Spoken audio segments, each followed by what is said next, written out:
on me! Lose him! I'm trying!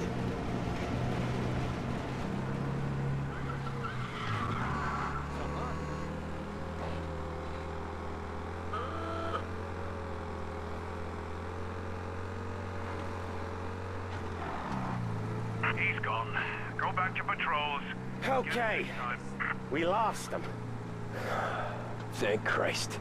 Gonna be trying to forget today for a long time. You're telling me. Let's get back to the bar. We gotta lie low. The way this all went down, we gotta lie low for weeks. The priest will keep his trap shut, don't worry. Morello got a bloody nose, and you and Polly are in the clear for whacking Galati's son. Boss will be pleased.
Thanks again, Sam, for helping me out back there. I thought my time was up. It's not anything you wouldn't do for me. I know, but when you come that close to biting it, Christ, it's something.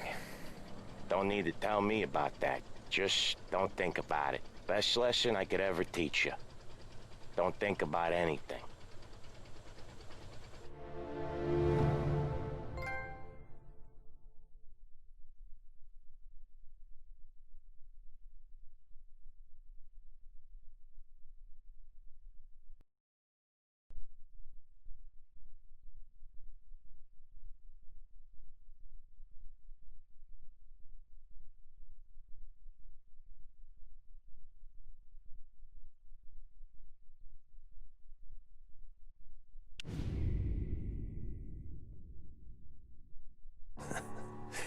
Jesus Christ, Tommy.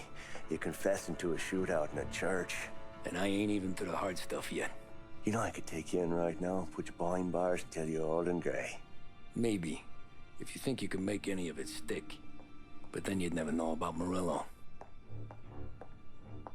Hey, fellas, sorry to keep you waiting. My shift just started. What you having? 2 lunch specials, please.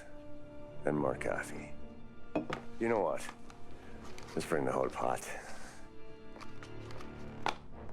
All right, we've come this far together. What kind of heat did you get from the church? That's the strange thing. Nothing really came of it all. Always figured Salieri paid off someone somewhere because it wasn't even in the papers.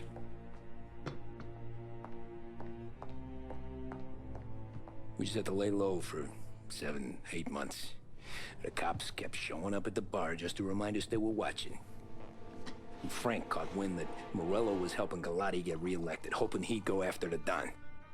Well, I recovered some account books from Morello's offices.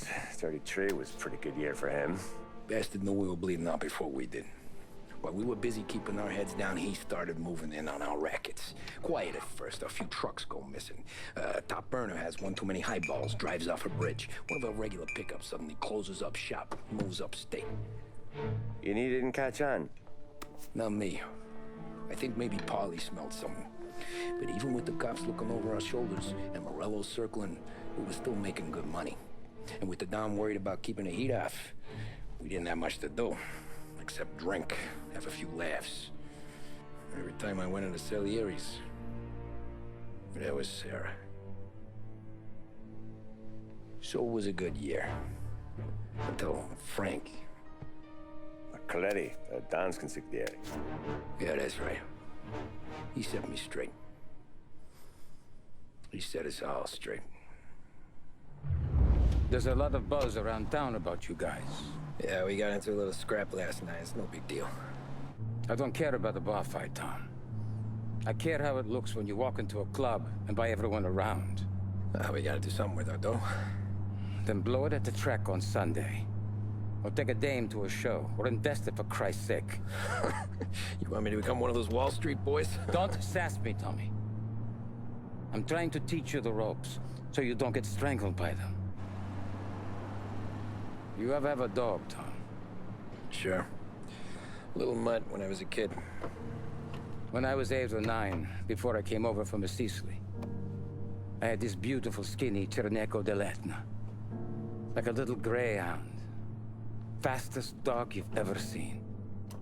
That's how I met the Don. We started setting up races together. Betting on her with coins and rifle shells. There wasn't another dog that could catch her. She never lost. Until the day she did. We were only out a pocket knife, but I never saw the Don so angry. She got old on you? No. Pregnant. She went into heat, got out of the yard, and every dog in town had a turn. You're like that dog, Tommy. Every time you flash your money around, you're a bitch in heat, and everyone in that club is now looking to fuck you. And once you get fucked, you're no good to us. Do you understand?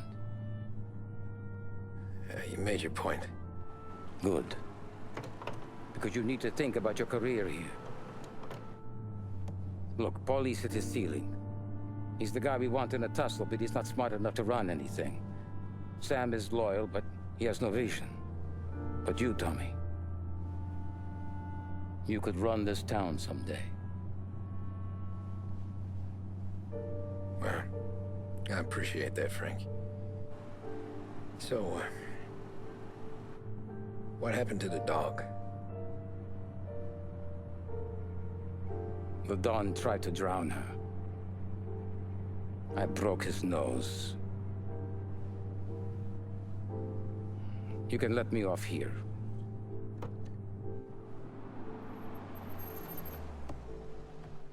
Give Sarah my best, Tommy.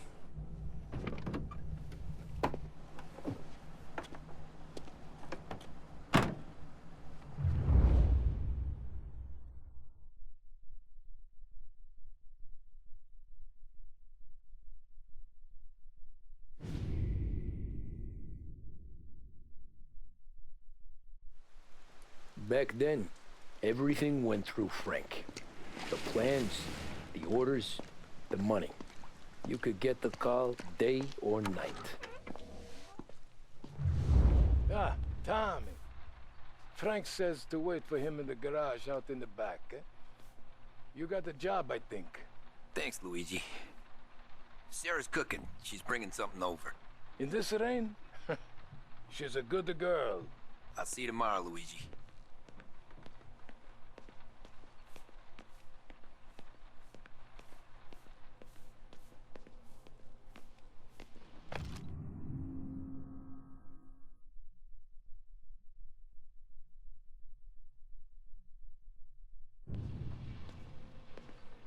You know, it's good to see a smile back on Sarah's face.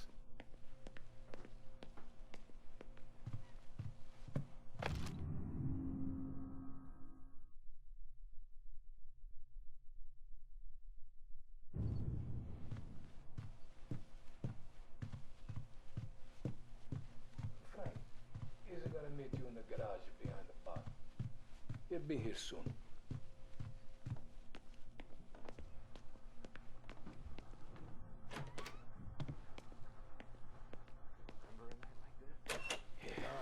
Sure.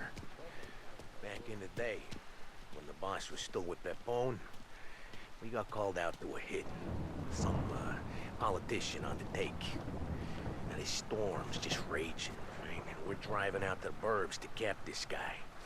The street lights weren't so good, so we're driving in the dark. We get to the house, and we're about to make our move. And then there's this lightning flash. And for a split second, in the front yard, I see this head, just sitting there, staring, cut off at the neck. Nah, this ain't true. Some other crew had already been out to the house that night. Guess the guy had more than his share of enemies. They never found the body. Bullshit. God's truth.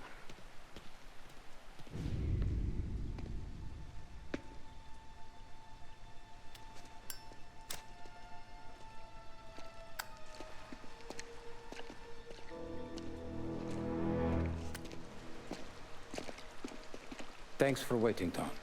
The Don and I had to go over last month's numbers again. Sure. So what's the job? I want you to help Sam and Paulie with the shipment we've got coming in tonight. The good stuff? Straight from Canada. Where do you need me? Sam's gone to meet our friends from the north at the farm outside of town. Paulie will oversee the trucks bringing the shipment into the city, but I want you to go with him. Be an extra pair of eyes. Make sure it all goes smoothly. Okay. Get the car from Ralphie and meet Paulie at the warehouse. He's got heaters in case you run into any trouble. Sure, Frank. No problem. Good. Now bring the Canadian home safe, Tommy. There is already a case earmarked for the Don.